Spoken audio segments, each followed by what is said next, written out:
wabarakatuh. Yang terhormat Bapak Ibu Dewan Juri, yang kami hormati panitia, serta Bapak Ibu pustakawan sekaligus peserta Lomba Pustakawan Berprestasi Nasional tahun 2020. Perkenalkan, nama saya Nur Farida. Saya perwakilan dari Provinsi Banten. Saat ini saya bekerja di salah satu perpustakaan perguruan tinggi swasta yang ada di Kota Tangerang, yaitu Perpustakaan Universitas Islam Syekh Yusuf. Untuk mempersingkat waktu, yang telah ditentukan oleh Dewan Juri terkait tema kemarin, maka di sini saya mengangkat judul yang lebih spesifikasi lagi terkait transformasi layanan referensi pada perpustakaan perguruan tinggi di era digital.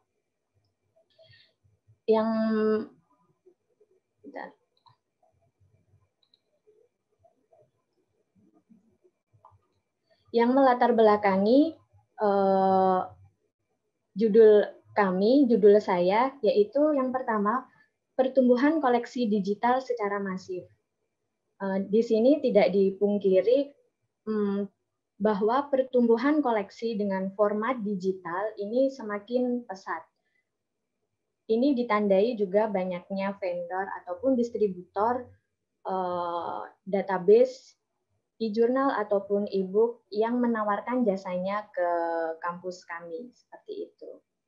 Yang kedua, adanya tuntutan dalam kemudahan mengakses informasi. Di sini masyarakat yang saya layani adalah sivitas akademika, jadi mereka menginginkan kemudahan akses informasi itu secara cepat, tepat, dan tanpa batas waktu dan ruang, seperti itu. Untuk selanjutnya, latar belakangnya yaitu perkembangan teknologi informasi dan komunikasi begitu pesat. Tidak dipungkiri juga, di sini bidang perpustakaan juga mengalami imbas dari perkembangan teknologi informasi. Dan sudah wayahnya pustakawan di layanan referensi ini harus segera beradaptasi dengan perkembangan teknologi informasi dan komunikasi tersebut. Latar belakang selanjutnya yaitu hadirnya generasi digital native dan digital imigran. Ini maksudnya generasi digital native ini biasanya dilahirkan dengan adanya teknologi informasi. Jadi ketika mereka lahir itu udah dikenalkan dengan teknologi informasi seperti itu. Jadi mahasiswa kami ini sudah sangat familiar dengan adanya smartphone, terus laptop dan lain sebagainya. Karena itu lebih ke gaya belajar mereka memang membutuhkan peralatan dan perangkat tersebut. Sedangkan untuk digital imigran ini biasanya kami melayani dosen dan pegawai tenaga kependidikan yang ada di lingkungan kami. Apa yang jadi permasalahan yang akan saya angkat yaitu bagaimanakah transformasi layanan referensi di era digital pada perpustakaan perguruan tinggi, khususnya di perguruan tinggi kami. Dan tujuannya yaitu untuk mengetahui bagaimana sih upaya-upaya yang bisa kami lakukan di perguruan tinggi kami untuk mentransformasi layanan referensi di era digital ini, apalagi pada pandemi seperti ini. Sedikit mereview terkait layanan referensi. Ini saya mengutip dari dua guru kita, yaitu Pak Lasa dan Mbak Sumarji. Untuk layanan referensi ini yaitu pemberian informasi kepada pemustaka dalam bentuk pemberian layanan rujukan cepat, bimbingan, penggunaan koleksi ataupun sumber rujukan elektronik. Sedangkan menurut Sumarji, ini salah satu kegiatan pokok yang harus dilakukan di perpustakaan, khususnya untuk melayani pemakai dalam bentuk kegiatan seperti pertanyaan para pemakai perpustakaan, memberikan bimbingan untuk menemukan referensi, sekaligus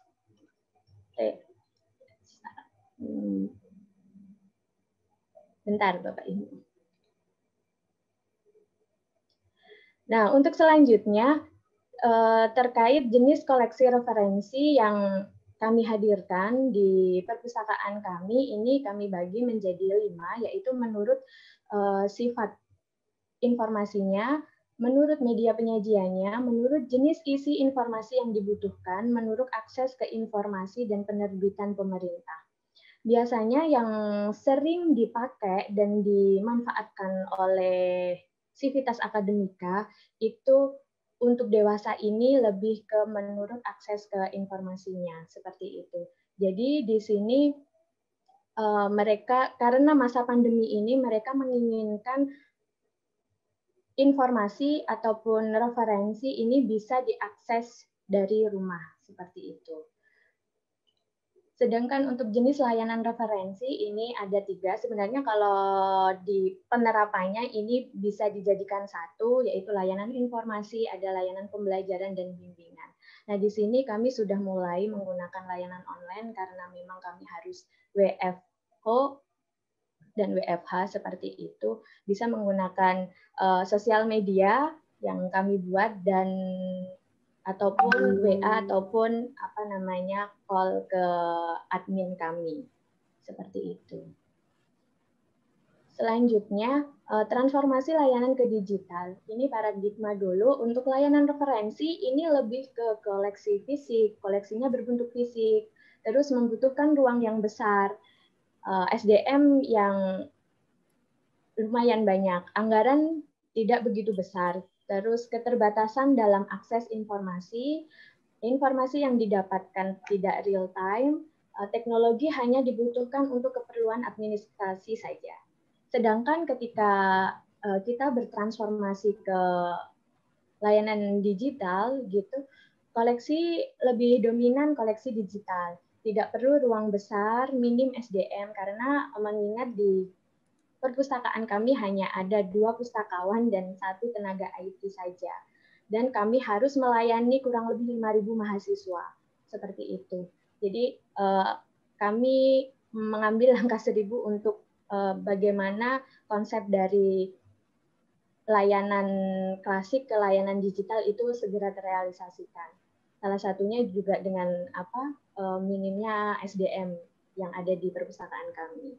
Anggaran yang cukup besar, akses informasi tanpa batas, informasi yang real time, dan ini kuncinya.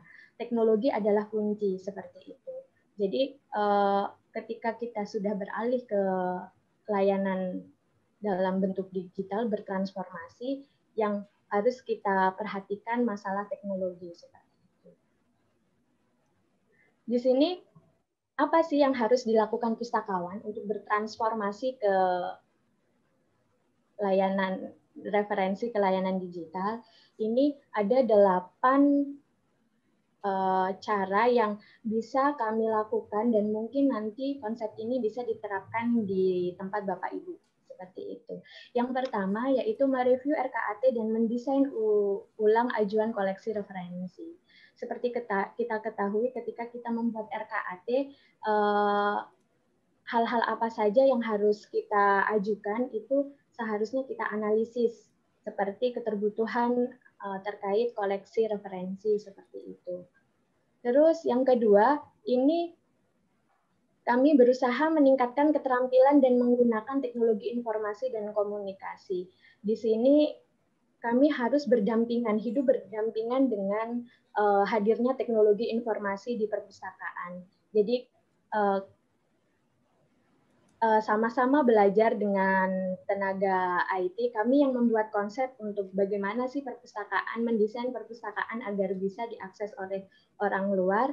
Terus untuk tenaga IT-nya nanti yang mengeksekusi, seperti itu untuk cara kerja kami.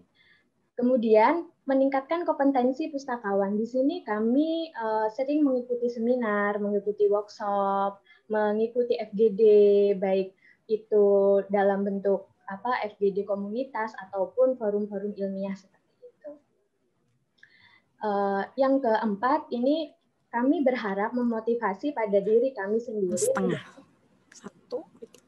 agen spesialis rujukan dan mampu memberikan informasi tanpa batas. 18 detik. Core-nya kita ini ada di sini, seperti itu. Selanjutnya, menyediakan perangkat yang easy to use. Ini yang memang harus diperhatikan agar kami familiar dan bisa memberikan akses yang maksimal mungkin.